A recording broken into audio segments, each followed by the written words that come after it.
तो WWE का clash in Italy का प्रीमियम लाइव इवेंट खत्म हो चुका है। जल्दी से वीडियो में रिव्यू करेंगे पोस्ट मैच की चीज़ें जो कि तुम्हें जाननी चाहिए। So hello everyone and welcome back to the review video.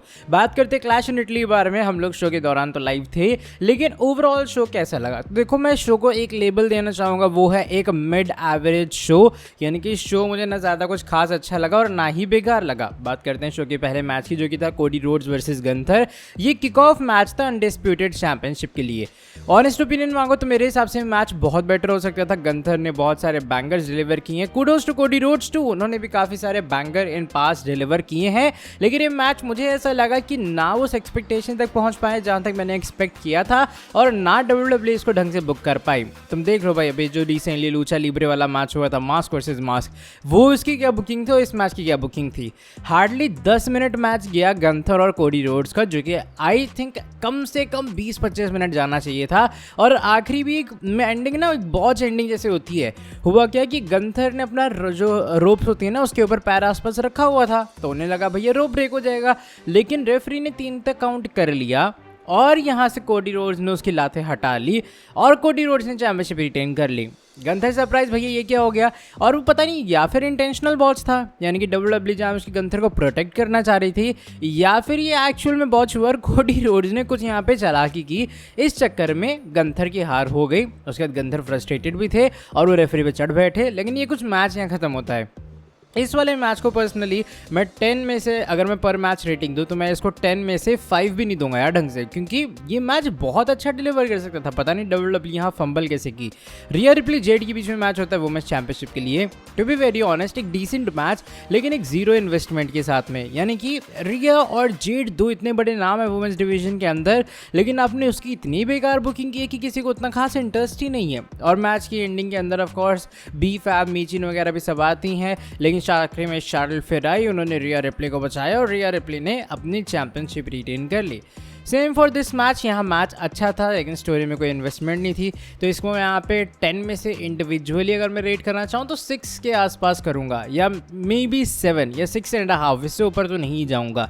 ओबा फेमी versus Brock Lesnar, एक ऐसा मैच जिसके बारे में बात करनी चाहिए, बिकॉज इस मैच में पॉल हेमन रिंग साइड के ऊपर थे। ओबा फेमी के साथ में जैसे ही मैच चालू हुआ, इस बार ब्रॉक ने अपनी ताकत दिखाई, 4 F5 लगाए, फिर 5वां, फिर 6वां, फिर 7वां। इवेंचुअली ब्रॉक की जीत हो जाती है, यानी कि ब्रॉक लेसनर ने ओबा फेमी को हराया इस मैच के अंदर। एंड इवन पोस्ट मैच ये भी कह देंगे, लो भैया बैच 1-on-1 हो गया, मैंने तुझे एक बार हराया, तूने मुझे एक बार हराया, वी आर डन, ऐसा करके ब्रॉक ने एक डायलॉग मारा। लेकिन मुझे इस मैच से प्रॉब्लम है, वो ये कि मुझे ऐसा लगता है, टू बी वेरी ऑनेस्ट, कि फिनिशर्स की वैल्यू होनी चाहिए WWE में। यहाँ पे इस वाले मैच में जो फिनिशर्स की ऐसी तैसी की गई है वो एकदम एक्सट्रीम लेवल के ऊपर है। अंडरटेकर की अगर मैं गलत नहीं तो स्ट्रीक 7 F5 से पहले खत्म हो गई थी। जॉन सीना का जब सुपर सीना मोड था, ब्रॉक लेसनर ने उसे 7 F5 से पहले हरा दिया था। रोमन रेंज का जो प्राइम था बिग डॉग, जब रेसलमेनिया में उसके साथ मैच हुआ, आई गेस वहाँ भी 5 या 6 ही F5 लगे थे रोमन रेंज को हराने के लिए। लेकिन ओबा फेमी को WWE ने, और इवन ब्रॉन स्ट्रोमन जैसे मॉन्स्टर को भी हराने के लिए 7 F5 कभी नहीं लगे। ओबा फेमी को 4 F5 पड़े। ओबा फेमी ऐसे खड़े हो जाते जैसे कभी कुछ हुआ ही नहीं है। 5वां पड़ा सेम, 6ठा पड़ा सेम, 7वें पे वो तो ब्रॉक ने पिन कर दिया, वरना मुझे लग रहा है 1 सेकंड बाद वो वहाँ भी खड़े हो जाते। इमेजिन रिंग साइड के ऊपर आप किसी बंदे को F5 उठा के दे रहे हो और वो एक अंडरटेकर की तरह खड़ा हो जा रहा है कि लो भाई मुझे तो कुछ नहीं हुआ। लाइक वो चीज़ मुझे थोड़ी वियर्ड लगी। मैं ये नहीं कह रहा 7 F5 नहीं देने चाहिए थे, ठीक है, आपको मॉन्स्टर बुक करना है, आई डू एग्री, लेकिन एटलीस्ट वो मूव सेल तो होना चाहिए था ना। मान लो 4 F5 पड़े ओबा फेमी को, लेकिन ओबा फेमी टोपे किक आउट करते, ठीक है कोई बात नहीं।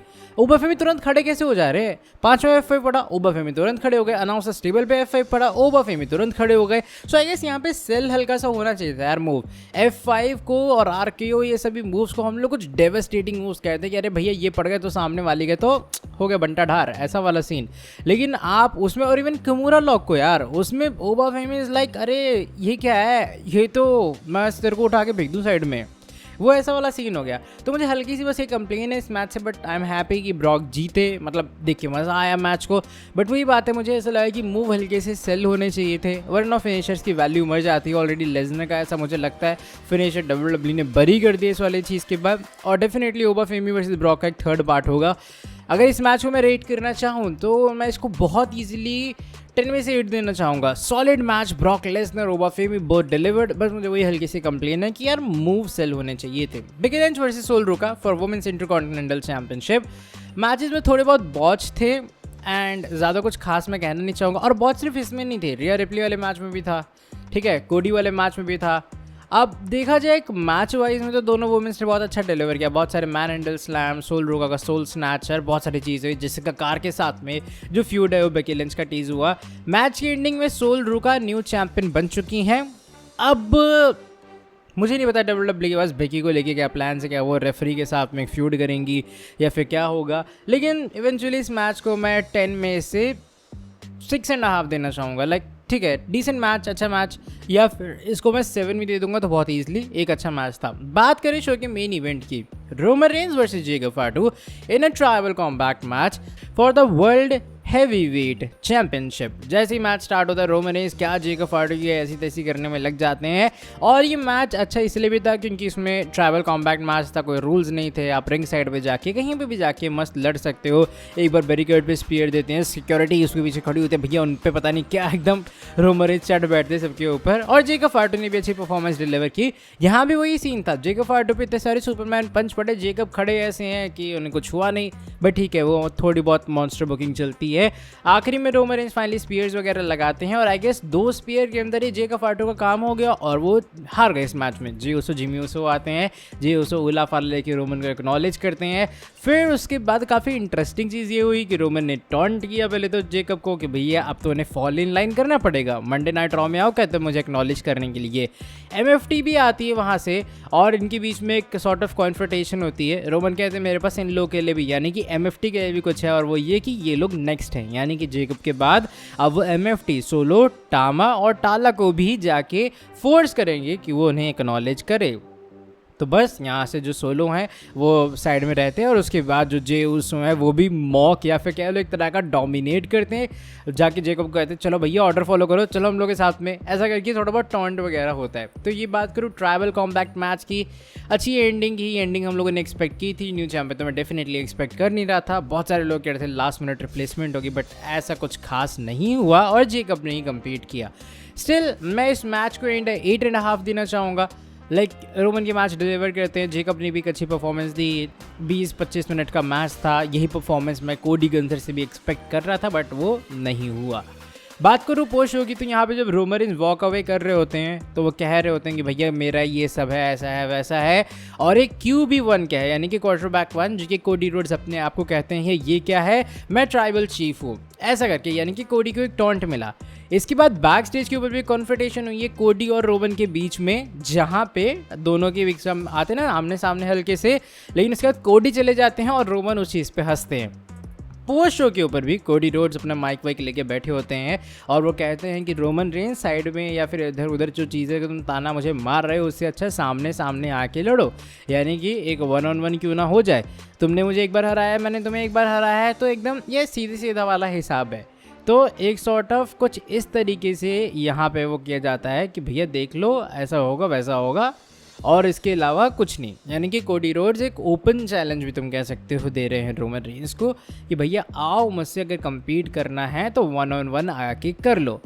इसके अलावा वो कहते हैं कि जो गंथर के साथ उनका बॉच मैच हो तो गंथर भी एक डिजर्व करता है रीमैच, तो गंथर भी जब चाहे मैच उसे मिल सकता है, बहुत ईजी टू फाइंड है कोडी। Same goes with Roman Reigns. तो ये कुछ बातें यहाँ पर WWE ने कंफर्म की हैं। इसके अलावा किंग ऑफ द रिंग का जो पूरे तरीके से वो टूर्नामेंट है वो इन्होंने रिवील कर दी है। सरप्राइजिंगली उसमें ओबाफेमी का नाम है, ना ही अपने बाकी हैं, यानी कि। और एक सबसे बड़ी बात पता है क्या है, वुमेंस वाले मैच के अंदर लिव मॉर्गन शामिल है जो कि वुमेंस चैंपियन खुद हैं। यानी कि अगर Liv Morgan queen of the ring जीतती हैं तो Liv Morgan versus Liv Morgan का मैच हो सकता है आने वाले प्रीमियम लाइव इवेंट्स में। मतलब ट्रिपल एच के कंफ्यूज हैं क्या बुकिंग को लेके, उन्हें पता नहीं कि कैसे क्या करना है। लेकिन चलो ठीक है, ये कुछ अभी फिलहाल बात है। ओवरऑल तुम ब्रैकेट जाके देख लेना, शायद मैं फोटो डाल दूंगा स्क्रीन के ऊपर।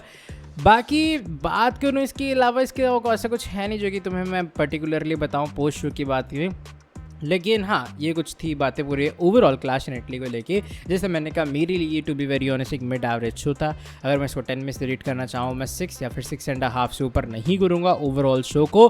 तुम्हें कैसा लगा अपना ओपिनियन कमेंट सेक्शन के अंदर ड्रॉप कर सकते हो। इसके बाद चैनल पे और भी वीडियोस आएंगी। एक मेरा फेवरेट पार्ट था शो का जो कि मैं बताना भूल गया, वो ये था कि भैया जब ब्रॉक आ रहे थे तो ब्रॉक का थीम सॉन्ग तुम जानते हो, उसमें कोई लिरिक्स नहीं है, कुछ नहीं है, लेकिन क्राउड मेरे भाई वो ब्रॉक का थीम सॉन्ग गाती है, यानी कि जस्ट उसको राइम करती है कि टन टन टन टन।